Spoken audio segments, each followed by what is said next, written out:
wattaqullaha alladzi tasaaluna bihi wal arham innallaha kana 'alaikum raqiba.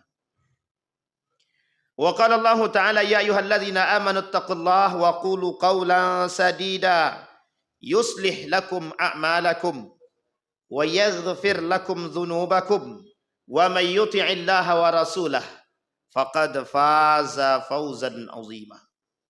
Wa qala Allah ta'ala ya ayyuhan nasu taqu rabbakumul ladzi khalaqakum min nafsin wahidah wa khalaqa minha zawjaha wa batha minhuma rijalan katsiran wa nisaa wattaqullaha alladzi tasaaluna bihi wal arham innallaha kana 'alaikum raqiba. Wa qala Allah ta'ala innallaha la yughayyiru ma biqaumin hatta yughayyiru ma bi anfusihim. Shadaqallah.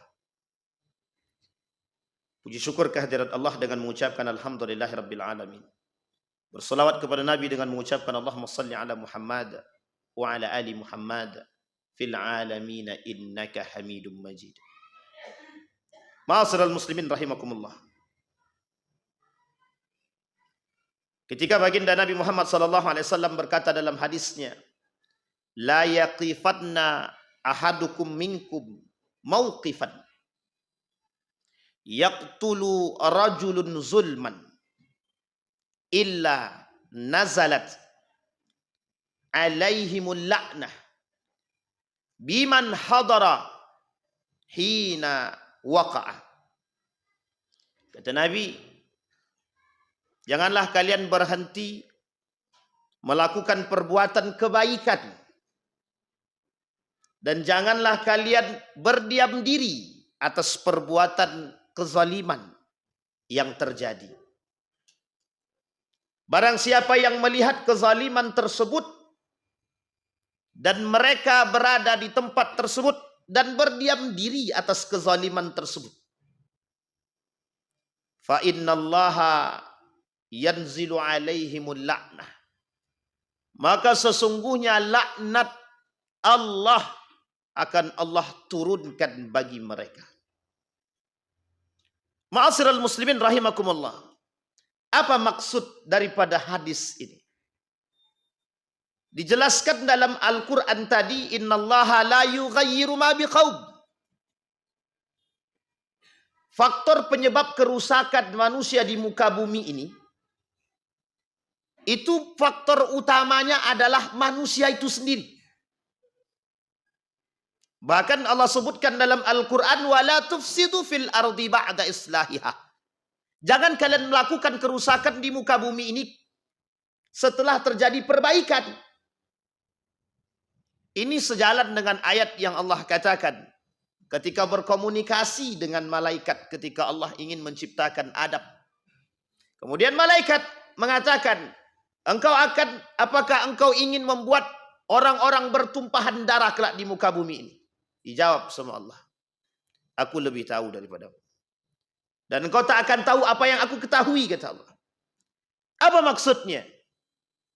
Allah memberikan kontrol kepada manusia melalui agama sebagai satu fitrah yang tertanam dalam setiap orang di antara kita.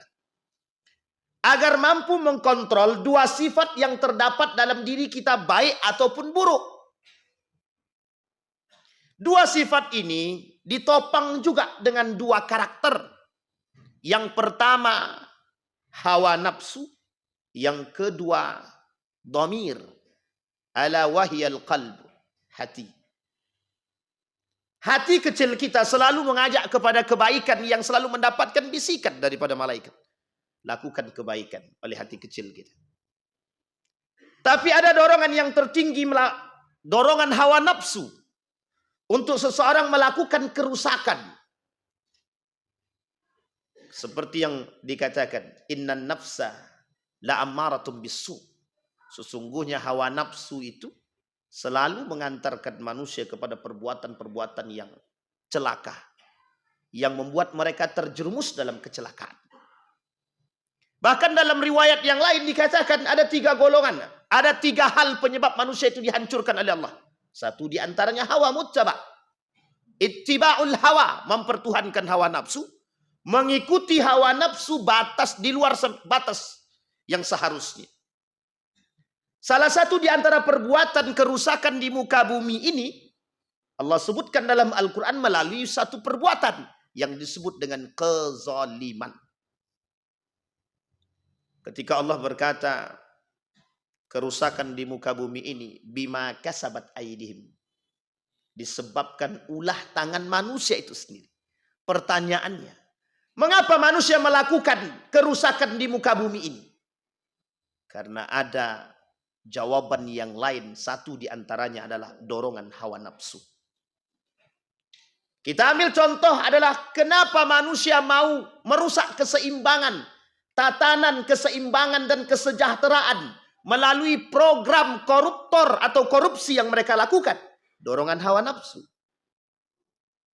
Mengapa mereka mau mencuri? Dorongan hawa nafsu.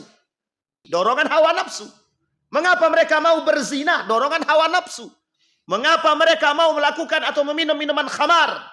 Dorongan hawa nafsu. Mengapa mereka berjudi? Dorongan hawa nafsu. Mengapa mereka melakukan perbuatan tercela? Dorongan hawa nafsu. Sehingga hawa nafsu hari ini menjadi Tuhan bagi mereka, penyembah hawa itu sendiri. Sehingga tak salah ketika Allah mengatakan kerusakan di muka bumi ini disebabkan ulah manusia itu sendiri. Kita ambil contoh. Mengapa manusia itu mau korupsi? Ada satu penyakit dalam diri dia yang disebut dengan rakus. Ada manusia-manusia yang terpedaya oleh dunia. Kenapa terpedaya? Karena dikedepankannya penyakit rakusnya. Kenapa mereka mau melakukan perbuatan yang sifatnya seperti ini? Karena ada dorongan-dorongan yang lain. Tamaknya. Cinta terhadap dunia. Apakah agama tidak memberikan aturan? Agama kasih aturan. Kata agama wala tusrifu, jangan berlebihan. Tapi manusia tak pernah mengindahkan. Kata Al-Quran wala tazalamu, jangan saling menyakiti. Kita saling mencaci dan memaki. Al-Quran selalu berkata, memberikan kontrol kepada manusia agar manusia bisa selalu terjaga daripada perbuatan-perbuatan yang sifatnya kerusakan. Satu di antara perbuatan yang lain yang hari ini marak di tengah umat manusia adalah perbuatan penyimpangan yang terjadi melalui kasus-kasus abnormal. Apakah manusia korupsi itu normal? Abnormal. Banyak pendukung-pendukung yang bisa kita katakan juga abnormal. Mereka mengaku normal tapi mendukung perbuatan abnormal. Tidak normal juga. Sehingga penyimpangan-penyimpangan ini dalam dunia psikologi itu banyak penyebabnya. Satu di antaranya adalah adanya syahwat. Maka kata Ibnul Qayyim Al-Jauziyah, fitnah yang dialami umat manusia di akhir zaman setidaknya ada dua. Fitnah syubhat dan fitnah syahwat. Betapa hari ini kita dilanda kasus-kasus fenomena-fenomena yang fenomena-fenomena ini terstruktur dan terorganisir melalui jaringan internasional yang merusak pola pikir masyarakat, yang meminta kita dan memaksa kita untuk mengaminkan perbuatan-perbuatan abnormal disebabkan ulah manusia itu sendiri. Pertanyaannya, mengapa itu terus menjadi dan merakar? Mengapa itu terus dipromosikan? Mengapa itu terus diiklankan? Mereka menginginkan kita manusia yang normal ini menjadi tidak normal seperti mereka. Mereka menginginkan kita mengaminkan perbuatan-perbuatan seperti ini. Sehingga dalam dunia psikologi dikatakan perbuatan seperti ini tidak mengganggu gangguan jiwa. Tidak mengalami gangguan jiwa. Dan ini masalah. Artinya kalau ini bukan bagian daripada gangguan jiwa, maka bisa dipastikan sulit bagi kita untuk melawan arus-arus atau lajunya arus fenomena-fenomena kerusakan di muka bumi ini. Ma'asyiral muslimin rahimakumullah. Pertanyaannya adalah, Bagaimana kalau seandainya perbuatan yang zalim ini, yang keji ini, kata Nabi dalam hadis, wala taqrabuz zina innahu kana wala taqrabuz zina. Jangan kalian mendekati perbuatan zina. Innahu kana fahisyatan wa sa'a sabila. Itu perbuatan keji. Nabi bilang wala taqrabul fahisyah, dan jangan kalian mendekati perbuatan keji. Bahkan perbuatan keji ini perbuatan yang sangat tidak bisa dimaklumi. Apa bagian daripada perbuatan keji tersebut? Dampaknya apa? Ketika ini diamini oleh semua umat manusia, ada dua kemungkinan dalam dunia kesehatan. Satu, HIV/AIDS. Yang kedua, pemusnahan dan pemunahan manusia. Satu di antara agenda kaum Yahudi adalah pemunahan manusia. Maka lewat jaringan ini, itu bisa melakukan pemunahan. Melalui penyakit. Yang kedua, melalui hilangnya keturunan. Artinya apa? Kelak kita akan kekurangan generasi. Di beberapa negara hari ini sudah mengalami hal tersebut. Salah satu di antaranya Jepang. Mengalami kekurangan generasi. Tidak imbang pertumbuhan dan kematian. Artinya apa? Akan semakin hilang manusia tersebut. Dan pertumbuhan tidak seimbang dengan angka kematian. Ma'asyiral muslimin rahimakumullah. Itu dampak kesehatan. Pertanyaannya bagaimana dari dampak agama? Allah berkata, Allah laknat, Allah turunkan azab bagi mereka. Apakah bagi pelaku saja? Apakah bagi mereka yang terkena dampak saja? Semua manusia yang diam melihat perbuatan kezaliman dan kekejian yang berada di tengah mereka, maka mereka akan mendapatkan azab yang sama dengan para pelaku. Bahkan ini dikatakan oleh Nabi dalam perbuatan yang lain. Ini bagian daripada zina. Apa kata Nabi? Idza atar rajulu ar-rajula zanaya. Idza atatil mar'atu al-mar'ata zaniyata. Artinya bagian daripada perbuatan zina.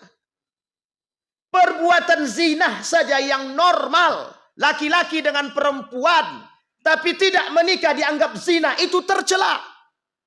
Dan perbuatan yang keji yang hari ini marak di tengah umat manusia. Sampai Nabi kata zaharatiz zina. Di akhir zaman memang tersebar dan maraknya zina. Apa tak lagi perbuatan yang diidentifikasi atau disamakan dengan zina tapi abnormal, tidak normal. Ma'asyiral muslimin rahimakumullah. Sekarang pertanyaannya, apa yang harus kita lakukan? Kembali kepada ayat yang tadi kita bacakan. Innallaha la yughayyiru ma biqaum hatta yughayyiru ma bi anfusihim. Kita tak akan mampu merubah karakter-karakter pelaku-pelaku jika kita berdiam diri dan tak mampu melakukan perbuatan apapun. Bahkan justru sebaliknya, kita justru diberikan ancaman oleh Allah dari azab dan laknat yang Allah turunkan. Bagaimana kita bisa mau merubah karakter-karakter orang-orang yang melakukan perbuatan zina, minuman khamar, narkoba, sementara kita yang sadar dengan perbuatan tersebut, kita diam, tak melakukan perbuatan apapun. Artinya kezaliman dengan kediaman orang, dengan diamnya orang-orang yang mengerti, kezaliman akan tetap merajalela di tengah umat manusia. Ma'asyiral muslimin rahimakumullah. Maka saat ini membuka mata, membuka hati, memiliki sikap terhadap perbuatan-perbuatan kezaliman dan kekejian, itu hukumnya wajib. Bukan lagi hukumnya sunnah. Dan tidak diberikan kepada siapa-siapa tanggung jawab tersebut. Siapa yang bertanggung jawab atas kezaliman? Siapa yang bertanggung jawab atas tersebarnya zina, narkoba, miras, minuman keras? Tanggung jawab kita bersama. Gerakan yang sifatnya global tak bisa kita lawan dengan kesendirian. Tapi kelak pertanggungjawaban di hari kiamat tetap akan diminta oleh Allah. Apa yang telah kau buat atas kezaliman yang terjadi di hadapanmu? Manusia yang tidak melakukan perbuatan apa-apa dan hanya mampu berdiam diri, maka mereka akan mendapatkan apa yang mereka lakukan. Mereka akan menerima dari apa yang telah mereka perbuat. Ma'asyiral muslimin rahimakumullah. Maka hari ini apa yang kita tanam, maka itu yang akan kita tuai. Apa yang kita tanam, itu yang akan kita petik. Kalau kita diam, menanam diri yang diam atas kezaliman, maka kita akan memetik kezaliman yang merajalela di tengah kita hari ini. Maka tak salah kalau tingkat pertumbuhan, perzinahan, khamar, narkoba, terkhusus di Pekanbaru, bukan mengalami penurunan, tapi justru mengalami kenaikan. Ma'asyiral muslimin rahimakumullah. Maka kata Nabi, la yaqifanna ahadukum mauqifan. Jangan pernah berdiam diri. Jangan pernah berdiam diri. Karena Allah akan memberikan ancaman dan azab sesuai dengan apa yang Allah katakan. Allah kasih contoh di dalam Al-Quran Nabi Lut bersama kaumnya. Wa Lutan idh qala li qaumihi atatuna al-fahishah. Bayangkan, kaum Nabi Lut Allah musnahkan semua kezaliman dan kekejian. Hari ini kegiatan-kekejian itu yang dilakukan oleh mereka menggunakan sistem yang terstruktur. Mereka berkumpul bersama mereka, tapi tak nampak. Mereka melakukan aksi mereka, tapi secara diam-diam, lembut. Sementara kita masih terbuai dengan urusan-urusan yang justru membuat kita merasa lebih aman dengan diri kita. La yu'min, bukan bagian dari orang-orang beriman. Sehingga kata Nabi, kelak di akhir zaman, al-amru, banyak yang melakukan perbuatan tersebut. Banyak yang laku perbuatan-perbuatan baik. Wan nahyu anil munkar, sangat sedikit. Kata Nabi, sedikit orang yang melakukan an-nahyu anil munkar, maka akan banyak kalian temukan orang-orang yang melakukan perbuatan al-amru bil ma'ruf. Artinya, ketika al-amru bil ma'ruf berada di atas dan kemungkaran merasa semakin sedikit, maka kezaliman akan tetap terjadi. Maka tak salah, penyebab kezaliman-kezaliman seperti ini yang terjadi di tengah kita disebabkan ulah manusia itu sendiri. Apa masalah? Masalahnya adalah du'ful ilmi wal iman.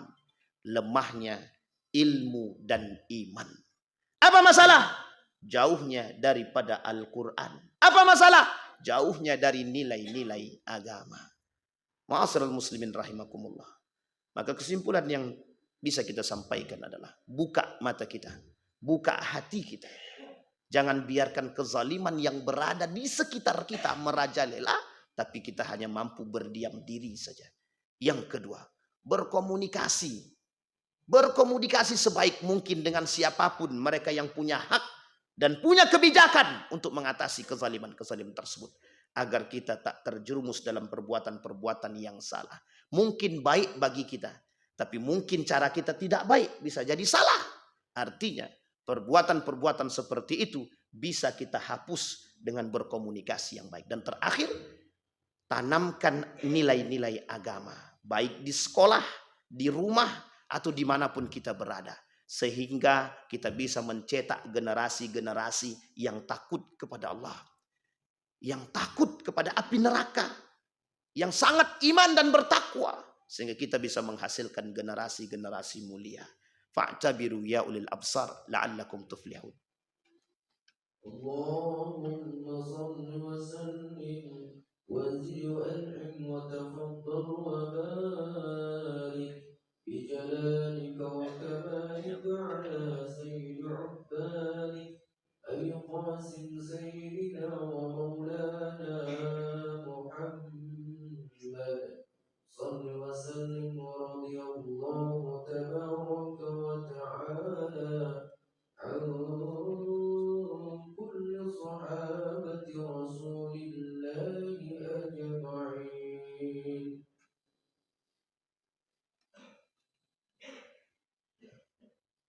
Alhamdulillah. Alhamdulillahilladzi hadana li hadza wa ma kunna linahtadiya laula an hadanallah. Asyhadu an la ilaha illallah wahdahu la syarika lah.